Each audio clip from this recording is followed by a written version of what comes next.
Good evening, everyone. We're here with Pat. Hello. So, Pat Dumas. We are excited to talk to you about this question. But first, I want you to tell everybody who you are if they've never seen you before. Because I know I'm everyone's the old lady from Millersville. My name is Pat Dumas. I'm an intuitive reader. I have read the tarot for, my goodness, almost 55 years.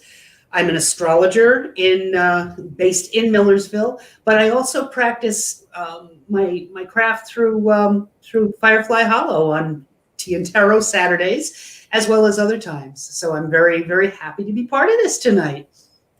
Yes, Pat, honestly, you are the person I go to for everything. You've been doing this for so long. You're so professional, you're so ethical, knowledgeable, and you have amazing communication skills. And in astrological terms, you'd say it's your Gemini rising, right? Yes, that's correct. It's all about the info, gathering it in and disseminating it. Yes. So speaking of information tonight, I have some questions for you because I know there are a lot of people out there that are very curious about the tarot. And Absolutely. specifically, the first question I'd like to ask you is the very title of this Q&A. Why do you think that tarot is so popular in general, and why even now more so?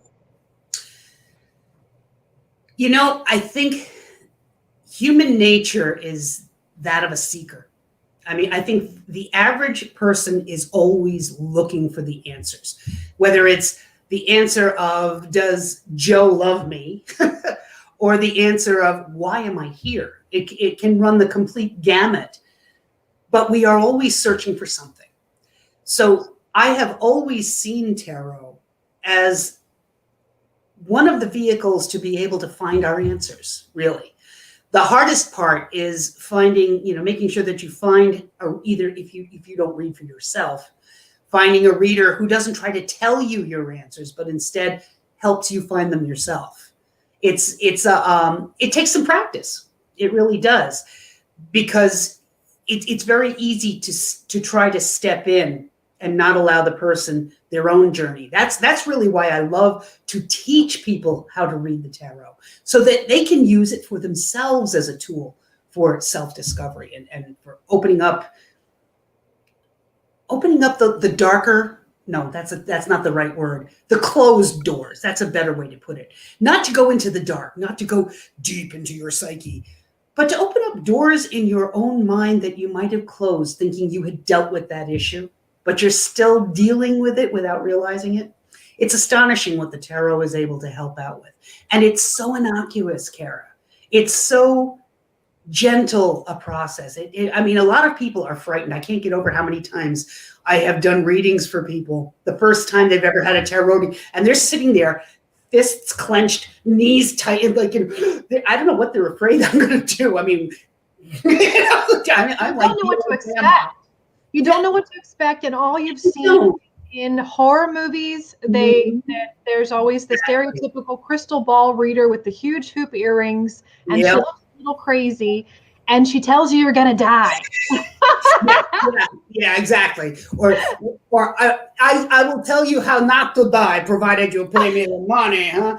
And it's so hard to be fighting uphill against that stereotype. But really, all the cards are 78 pasteboards, a typical tarot deck. There's a bunch of different types of decks, from oracles to tarot, that through images, through pictures, help, and color. Color is a big thing. Images, color, the way the cards are laid out, that are ways to help resonate with the human psyche, to help open up ideas, your own creative imagination. And it's as innocuous as it comes. It really is. I think one of the best ways is to find a deck. If you're going to be reading for people who've never dealt with the tarot before, find a deck that is lighter, that is, not quite as heavy. It's a hard way to put it. There's different types of art. Yes, that's one way to start it. Yes, one that I really love is a deck by Corinne Kenner. It's called the Wizard's Tarot, with all of the Harry Potter stuff that's been going on. The premise is taking the tarot from the standpoint of a school for witches and wizards. And so all of the artwork, all of the imagery follows the basic tenets of astrology, of tarot and its symbolism, but with a much lighter hand, with a much more artistic, younger, fun feel to it. And it's beautifully done. It's a lovely deck. It really is. So it's great for young people or for people who are, feeling a little not too sure of this whole symbolism thing with the tarot. Yeah. And I find it fun because I'm just like you, really immersed in self-development and using different tools to really access your unconscious. Absolutely. And your patterns. And we dream in pictures, we dream in symbols. And that's how usually our unconscious speaks to us. So I find it very fascinating being able to read and work with these symbols and these. When you talk about a lighter deck, this is the one I'm working with recently. I like this one. It's beautiful pictures. Oh, it's lovely. It's so beautiful and soft. This is the strength card in this deck. But again, I agree with you, what you said of finding a card or deck that works with you, but getting a reading with someone too, if you've never had one. And they're not going to tell you, like we said, when you're going to die and all these. It's just really looking at symbolism and seeing how that might relate to your life. Well, it's part of my I call it my elevator speech when I sit down with somebody who's never been read for by me. The three things that I will tell them: number one, I'm not a fortune teller. That's not my job. Generally, I'd throw in the adage that I have enough trouble running my own life, much less theirs. So so my job is simply to look at the imagery and try to pick up on the energies that are around the individual that's being higher or lower than they were when they walked in. So they have a new view of that same issue. I'm not making decisions for them. I'm just simply giving them more information to make their own decisions. And that is so crucial. It's important to me as an ethical reader that anyone who works with the tarot makes sure that their client walks away feeling empowered, because you want to make sure that you never have a person walk away feeling less than. You want them feeling like they can conquer anything the world throws at them, because they can. That's the truth. We are amazingly resilient beings. The more information we have, the better equipped we are to deal with what is presented to us. And if we know about it, it's not as frightening. Yes, absolutely. I completely agree. So, I think that's the big reason to me why the tarot is still so popular. It's another way of getting at answers. And now when people go further in their journey with, just getting a reading or getting a deck for themselves, and they start to study the tarot, what does that do for people? If you're studying it for your own personal development, how do you feel that helps people? It's a fantastic tool for meditation purposes. Okay, number one. If you choose a card a day, let me just grab a card here. Oh, perfect card. This is the Four of Wands. Okay, the Wands card talk about the element of fire and creativity, inspiration, motivation. The fours are all about harmony. So if you take the concept of numerological theory, marry it to the energy, what can I try to say? The blanket reading message or meaning for this card is the marriage card, okay? But if I drew this as a daily card that I was using for meditation, I would look at that and say, everything seems to be in the right place to be doing some creative work in tandem with somebody else. This is saying to me that imagination, creative expression, that harmony and balance are part of what today either will bring or what I need to make sure I incorporate into my day. Now, I got all of that out of just looking at one card in the morning. And can you show it a little bit closer? I sure can. Closer, so we can see the symbolism there. There's the two people holding hands. You have the wands. You have this beautiful garland up there. Yeah, so those are fun, because I feel like even if you don't know the tarot right away, you go, what does that mean to me? And I think that's what you taught in the class. It was so great when I took the class from you a couple of years back. So yeah, exactly. Because I always try to teach my students, this is what they mean. Now, what do you see when you read it? Because every reader is going to look at the symbolism and pick up on the energy that's in that card using themselves as an individual lens. And each one of us being unique is going to have a unique lens. So one thing that you will see, another may not. One thing that I will see, another may never pick up on. And that's the beauty of it. How wonderful it is then to have a couple of people coming together and read together. I used to love it when Bill would remember when Bill Trivett would do the platform readings. Yeah. And if I was there, he would do, what do you see, Pat? So it would be great fun because we were both usually on the same track, and we each had something to offer that helped the person being read understand exactly what the message was that was coming to them. So that's one thing I would say. It's one of the other reasons that it's incredibly good to get in the habit of reading, picking up a card a day. You're going to start to recognize patterns in your life. Mm-hmm. Okay. That's the funny part, Pat. I have to say, when people start getting a deck, they go, how many why do I keep picking the same one? I shuffle it the whole time and go, that can't be a coincidence after a while. And that's where I think it's this little magical piece of this connection with your unconscious starts to raise its beautiful face and says, hey, this is more than just coincidence. This is your subconscious, your spirit talking to you. So sorry, I wanted to really say that because I know that's just so cool when that happens for people. It's a wonderful validation, if nothing else. Yes. It's a really great indicator that, okay, I am feeling this. I am sensing this is going on over and over in my life. Now, what do I need to know more about it? So recognizing patterns, tapping into yourself, listening to your body, listening to your soul, listening to your mind. That is another, another thing that pulling a daily card will help you do. Because we get so much like the mouse on the wheel. We are so much in the throes of, keeping up with everything going on around us. We forget to stop and listen within. So one of the other great tools that I find the tarot useful for is taking a breath and once again connecting with ourselves. It's so easily slipped, and if you don't, you just miss so much if you don't make sure that you stay in touch with your inner self. Yes.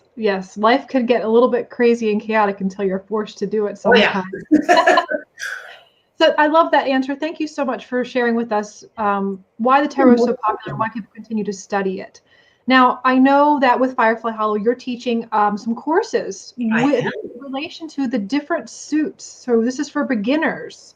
Right. For anybody, really, because I'm really excited. I was saying to you just before we came on, my goal with these, I'm hoping for 5, but definitely 4 classes, because I'm going to look at each of the different suits of the tarot. I think somebody who has read for many years, as I have, is going to find something new, because I found something new just doing some research. Someone who's never touched a deck before, I'm going to deliberately keep it at a level that anybody can understand, and yet everyone will be able to walk away with something. Yes.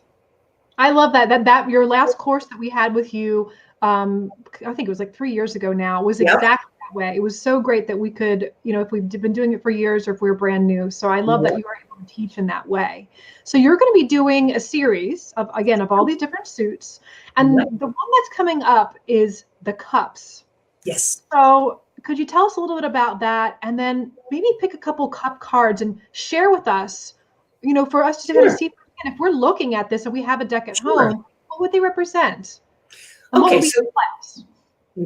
So it's going to be it's a short 90-minute webinar that we'll be doing. And as I say, each of the webinars is going to be looking at each of the suits. This first one, cups, I'll be looking at what the suit tends to mean from a traditional standpoint. I'll pull different elements of different decks, the cups from 5 or 6 different decks, like I did in our class, if you remember. But the most important thing that I really want to get across is the correlation of the concept of the element of water, because that's what the cups represent. Water talks about intuition. It talks about relationship. It talks about the creative energy from the the creative energy, not like wands that I talked about a few moments ago, which is actually doing the creative work, but the creative energy more of tapping into the universal consciousness and picking up through intuitively creative ideas. I hope that didn't get too woo-woo. But I mean, we're going to be looking at the concept of number theory because each of the cards is structured from cards from 1 to 10, then the court cards, which are the page, the knight, the queen, and the king. Well, maybe it'd be easier, as you say, if I just grab a couple cards. Okay, I've got some of the cups here right in front of me.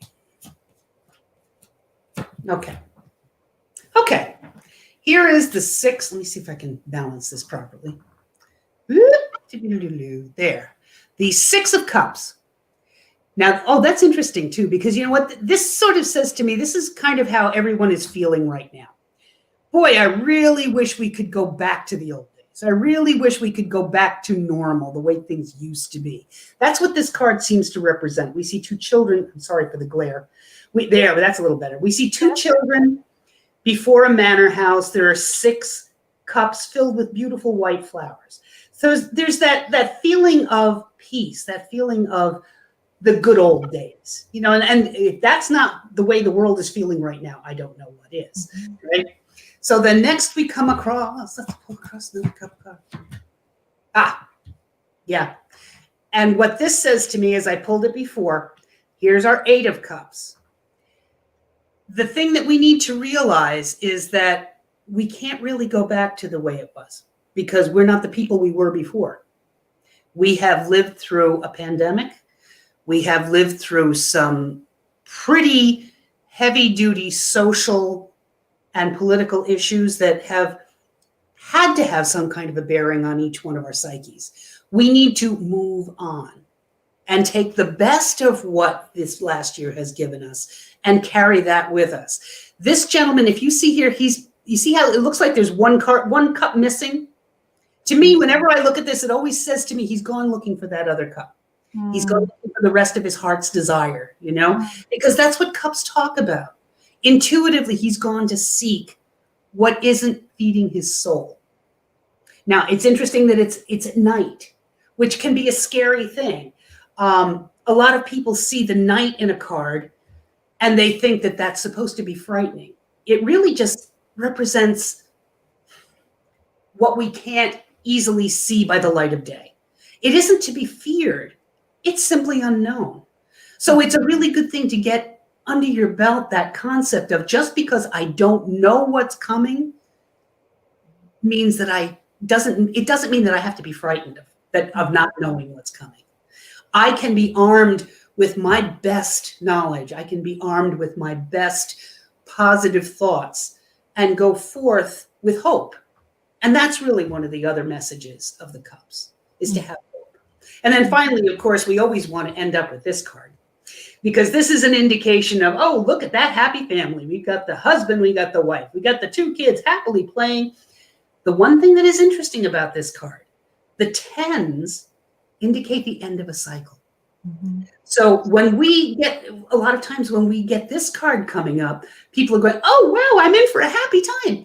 What you're in for is the end of things as you knew it and a new beginning, a fresh start. So it's not, there's all kinds of ways to interpret the cups, but the one thing that you always have to couch it on is that concept of nurturing, because that's what water is all about. It's all about support, intuition, nurturing, and being connected. Being connected is really the best way to put it. Think about the 3 signs in astrology that are the water signs. It's Cancer, which is actively nurturing other people. There's Scorpio, which is forming very strong blood bonds with other people. And then there's Pisces, which connects with others with next to no boundaries. They want to mesh completely with others. So, we're going to be playing with all of those interrelations in this class, and I could not be more excited. I'm really looking forward to this. Awesome. And this is going to be, again, a 90-minute webinar. Mm-hmm. Check our website for the next upcoming class. We do have one coming up very soon here. And there's an early bird special for those of you sign up now. Yep. And it's going to be online, webinar, 90 minutes. You're going to go over the cups, the symbolism. You're integrating astrology in that. You were even talking with some of the fun history earlier before we started about how that's connected there. So I think this is going to be fantastic. Do you have anything else to share about this? And again, this is a series too. Yes, so you're gonna... correct. That's correct. We're going to start with the cups. Then we'll likely from there move on to pentacles, which is the other receptive energy. Then we'll go to the swords, which represents air. And we'll end up with wands, which represents fire. If we do decide to go with a fifth, if there's enough interest, then we'll take a look at the major arcana and we'll have fun with that. Awesome. And then so if anyone has any questions about that, let us know. If you want to register, go to our website. And should they have a deck before they come to the webinar? You certainly could. You don't need it, because what I'm going to be doing, we're going to be working with PowerPoint. I'm going to be able to use my own personal camera. We'll be taking pictures. We'll be doing some readings right online so that people can see as cards come up how to interact with the two. I will be able to have files posted on your site so that people can download them and have worksheets and what have you that they can use after the class is finished. I mean, I'm telling you, this is going to be fun. We're going to have a good time. Wonderful. Thank you so very much, Pat. And again, if you guys want to get a reading before this class, and that's something Pat is always available, you can go on our website for scheduling that with her, or you can come into our second Saturday Tea and Tarot and get a reading with her as well. So thank you very much, Pat. I look forward to seeing more of you and more of these classes. So great. All right. Take care. Bye-bye.